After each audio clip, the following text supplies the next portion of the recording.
I never thought the sound of champagne glasses clinking could make me feel sick. But that night, at our engagement party, every chime seemed like a countdown to something I couldn't explain. Maybe it was my gut, or maybe it was the way Sarah's eyes kept darting across the room, like she was looking for someone, not me. At first, I tried to ignore it. "You good?" I asked, wrapping an arm around her waist. "Of course." "Just overwhelmed," she replied, flashing her perfect smile. The same smile that had convinced me to spend 3 years building a future with her. The same smile that just hours later would haunt me. The venue was everything she had dreamed of. Soft lighting, flower arrangements as extravagant as a movie set, and her parents mingling with my family like they'd known each other forever. I should have felt like the luckiest man alive. Instead, something gnawed at me. Then Jason walked in. Sarah stiffened in my arms, just for a second. But it was long enough. "Babe, I'm going to check on the catering," she said quickly, slipping away before I could respond. I watched her glide through the crowd, her red dress hugging her figure in a way that always left me breathless. But tonight, it wasn't admiration I felt. It was suspicion. "Everything okay?" my best friend Mark asked, handing me a beer. "Yeah," I lied. But as I watched Jason, my gym buddy and someone I considered a friend, make his way toward the bar, I couldn't shake the feeling that I was missing something. He looked too comfortable here, like he belonged. His wife, Amy, wasn't with him tonight. "Work trip," he had said earlier when I asked.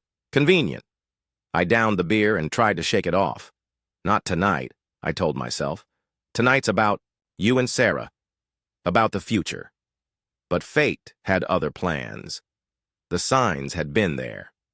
Looking back, it wasn't just tonight that felt off.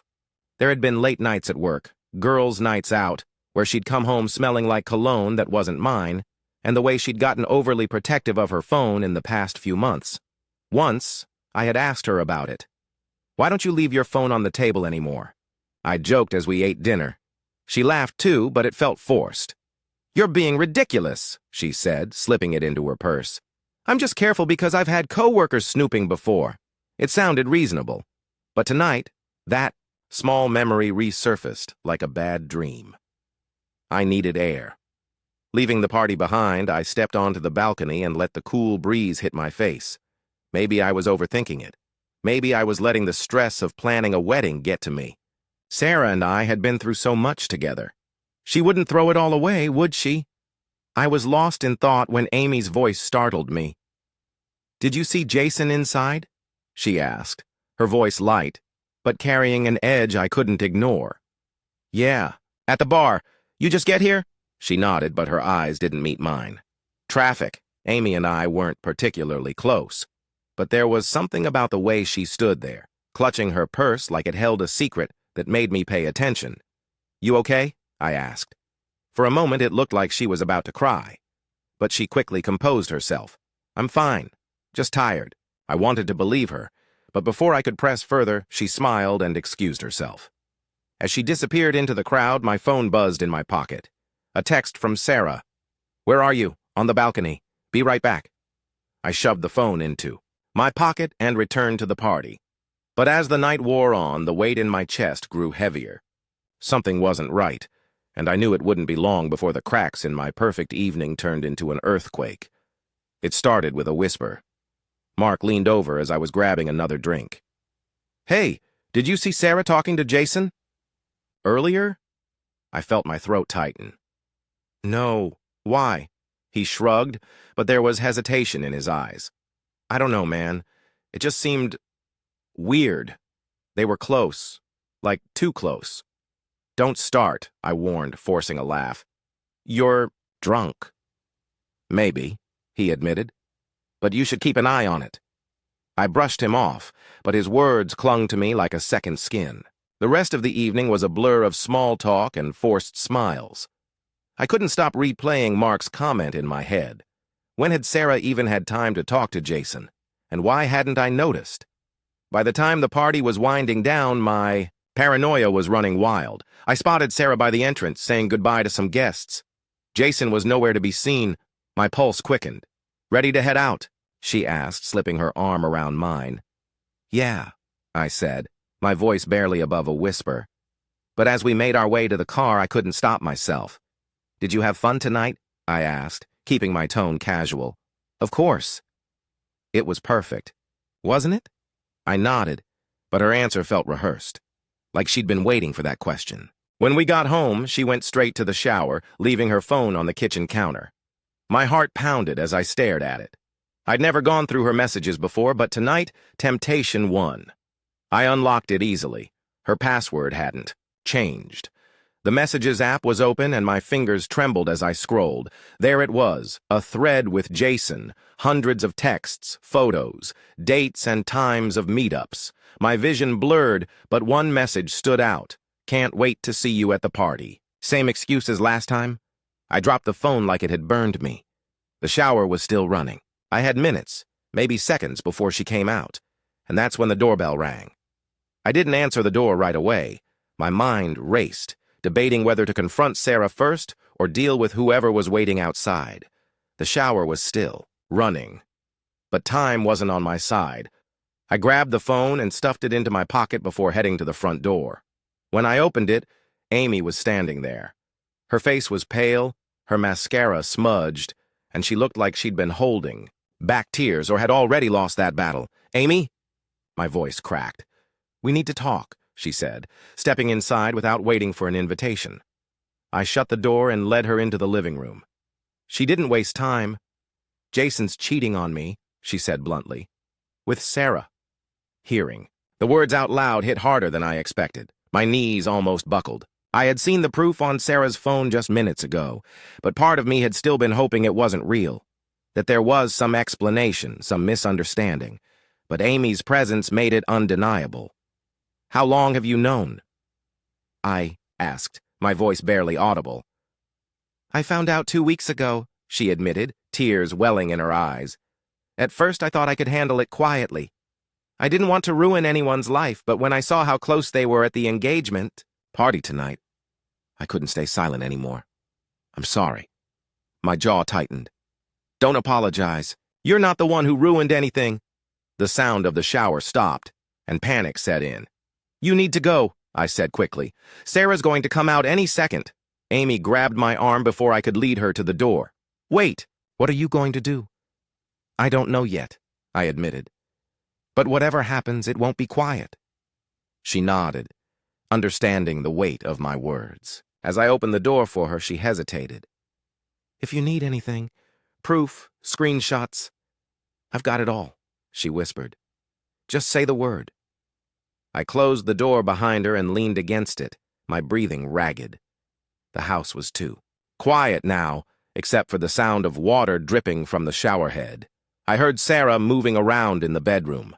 My fingers itched to pull out her phone and confront her with the messages, but something held me back. "Not yet." When she finally came out of the bedroom, her damp hair clinging to her shoulders, she looked so normal, so innocent, and it made me sick. "Who was at the door?" she asked, drying her hair with a towel. "Just a delivery," I lied. My voice came out strained, and she noticed. Her brow furrowed. "Are you okay?" I forced a smile. "Yeah, just tired." She stepped closer and wrapped her arms around my neck. "Tonight was amazing, wasn't it? I can't wait to marry you." The audacity of her words nearly made me explode right there. My hands trembled as I gently pushed her away, pretending to stretch. "Yeah, it was great. I'm going to grab some water." In the kitchen, I gripped the counter and stared at the sink, trying to calm the storm inside me. But it was no use. I could still see that message from Jason. "Can't wait to see you at the party." I heard her footsteps behind me before she spoke. "You've been acting weird all night. Is something going on?" I turned to face her, and for a moment I considered telling her everything. But then she tilted her head, giving me that concerned, loving look, the one that had always made me feel safe, the one that now felt like a lie. "You'd tell me if something was wrong, right?" she added, her voice soft. "Would you?" I shot back, the question slipping out before I could stop it. Her eyes widened. "What's that supposed to mean?" I stepped closer, crossing the distance between us in a few short strides. "I saw you with Jason tonight. You looked comfortable," she scoffed, crossing her arms defensively. Jason? Seriously? You're being paranoid. Am I? My voice was sharp now. Because I don't think I am. I think there's more going on than you're admitting. Her eyes darted away for a fraction of a second, just long enough to confirm my suspicions. You're being ridiculous, she said, trying to laugh it off. Jason and I are friends, that's it. I pulled her phone out of my pocket and held it up. Her face drained of color. Let's not do this, she whispered, backing away. Oh, we're doing this, I said, my voice cold. I opened the messages and scrolled through them, shoving the phone in her face. Explain this. Her lips parted, but no words came out. For the first time tonight, she looked trapped, vulnerable. Who is he to you? I demanded. Because he sure as hell isn't just a friend. Tears welled in her eyes, but I wasn't buying it. Not anymore. It's not what you think, she stammered. Then what is it? My voice cracked, the anger giving way to the pain beneath it. Because right now it looks like you've been sneaking around behind my back for months. She wiped her tears with the back of her hand. I didn't mean for it to happen. There it was, the admission I had been dreading. The air felt like it had been knocked out of my lungs. I staggered back, leaning against the kitchen counter for support. How long? I whispered. 6 months, she said, barely audible. Laughed bitterly, running a hand through my hair. 6 months. Jesus, Sarah. We've been planning our wedding. You've been picking out dresses, talking about venues, while sleeping with Jason. I didn't plan this, she cried. It just happened. Don't give me that, I snapped. Cheating isn't an accident. You made a choice, over and over again. Her sobs grew louder, but they didn't move me. Not anymore. I had given her everything. My trust, my love, my future, and she had thrown it all away. Was it worth it? I asked, my voice hollow. Did he make you feel better than I could?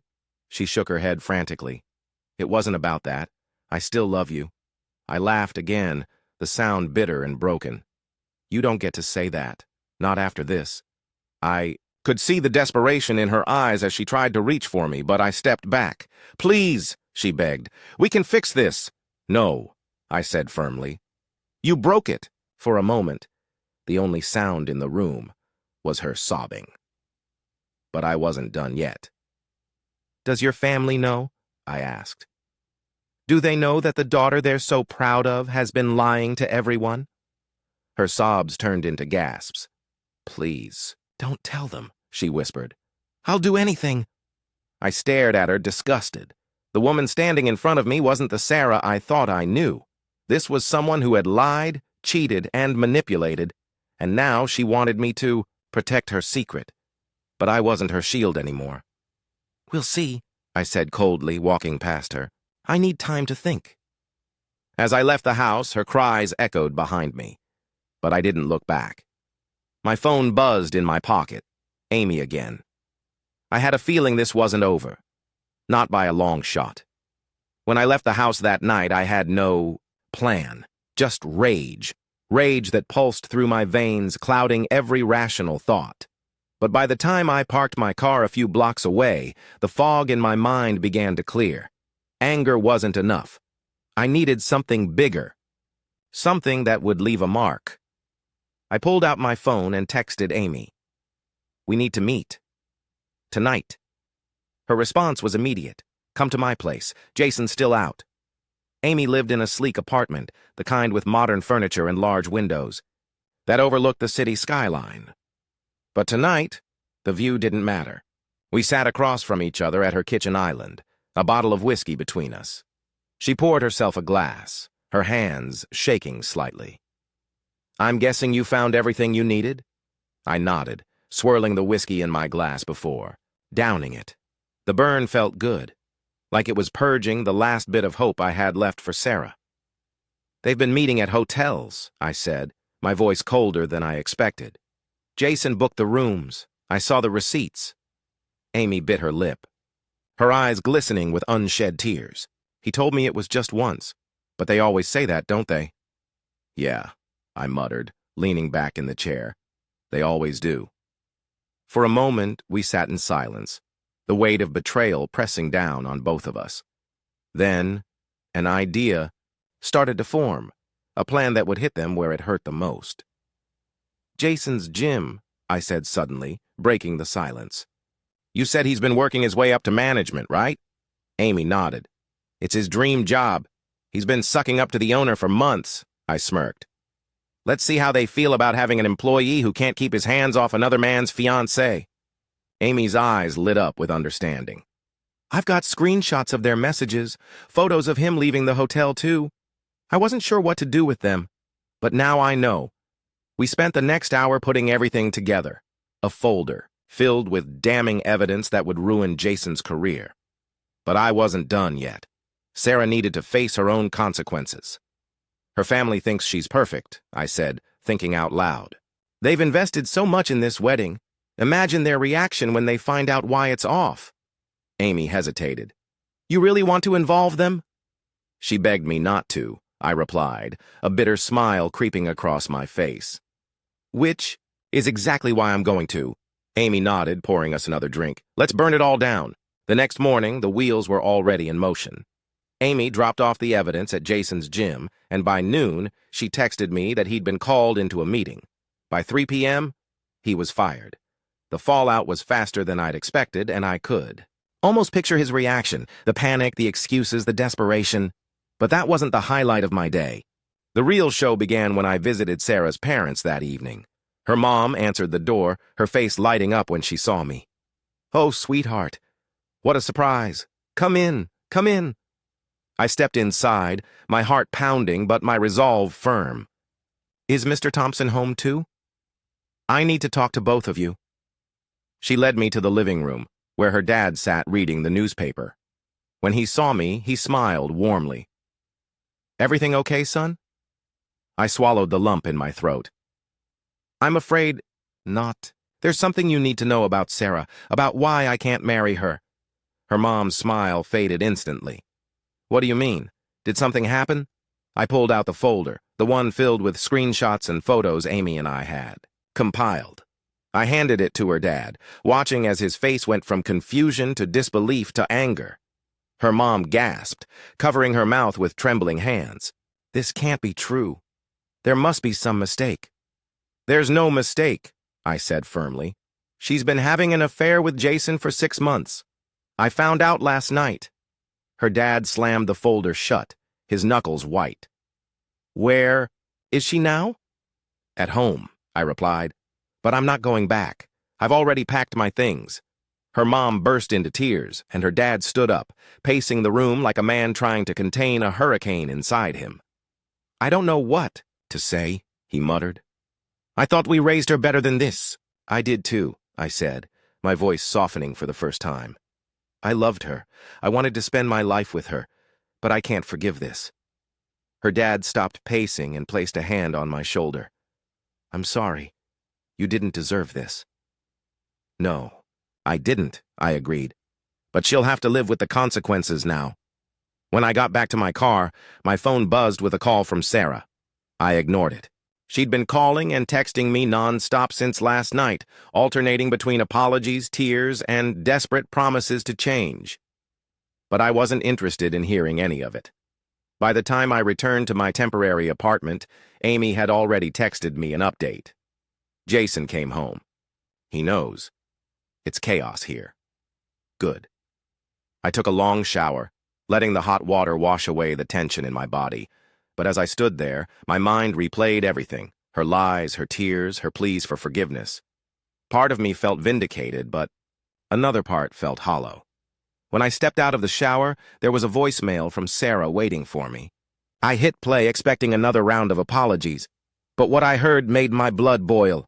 "How could you do this to me?" she sobbed. "You're ruining my life, and for what? I made a mistake, but you've taken it too far. My parents won't even talk to me. Jason's been fired, and now you've left me with nothing. You're a monster, and I hope you know that." I clenched my jaw, listening as she continued. "I know about you and Amy. Don't act like you're innocent. I bet you were seeing her behind my back, and now you're just using this as an excuse to get revenge." I couldn't believe the audacity. She was trying to flip the narrative, paint herself as the victim while accusing me of the very thing she had done. I deleted the voicemail and tossed my phone onto the bed. Her manipulation wouldn't work on me anymore. The next morning, I met with a lawyer to begin the process of formally ending everything, our engagement, our joint accounts, and any legal ties we had. I wasn't going to drag this out. When I walked out of the office, I felt lighter. The weight of betrayal was still there, but it wasn't suffocating me anymore. I had taken back control. It's been a few weeks now. Sarah's been trying to reach out, but I've blocked her on everything. I heard through mutual friends that her parents cut her off financially, and Jason's reputation is in shambles. I don't feel sorry for either of them. But late at night, when the world is quiet, I do wonder what comes next for me. Revenge gave me closure, but it didn't erase the scars. What do you think? Did I go too far, or did they get exactly what they deserved? Would you have done the same in my shoes, or would you have walked away quietly?